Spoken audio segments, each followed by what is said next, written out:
നാളെ ചൊവ്വ ജില്ലാ കളക്ടർമാർ അവധി പ്രഖ്യാപിക്കാൻ സാധ്യതയുള്ള ജില്ലകളെക്കുറിച്ചും കേരളത്തിലെ ഏറ്റവും പുതിയ കാലാവസ്ഥാ മുന്നറിയിപ്പും സ്കൂൾ ക്ലാസുകളിൽ ഇന്നു മുതൽ പുതിയ സമയമാറ്റം നിലവിൽ വന്നതുമായി ബന്ധപ്പെട്ട അറിയിപ്പുമാണ് ഇന്നത്തെ വീഡിയോ നിങ്ങളുമായി ഞാൻ പങ്കുവെക്കുന്നത്. ചാനൽ സബ്സ്ക്രൈബ് ചെയ്യാത്തവർ സബ്സ്ക്രൈബ് ചെയ്യുക. ഉപകാരപ്രദമായ ലൈക്ക് അടിക്കണം. 8, 9, 10 ക്ലാസുകളിലെ സമയം നിലവിൽ വന്നു.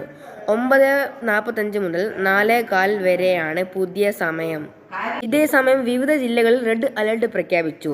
5 ജില്ലകളിലാണ് റെഡ് അലർട്ട് പ്രഖ്യാപിച്ചിട്ടുള്ളത്. എല്ലാ ജില്ലകളിലും ഇന്ന് മഴ മുന്നറിയിപ്പുണ്ട്. 5 ജില്ലകളിൽ ഇന്ന് അതിതീവ്ര മഴയ്ക്ക് സാധ്യത ഉണ്ടെന്ന് പറയുന്നുണ്ട്. ഈ ജില്ലകളിൽ നാളെയും അവധി പ്രഖ്യാപിക്കാൻ സാധ്യതയുണ്ട്. നാളെ മുതൽ മഴയുടെ തീവ്രത കുറയും.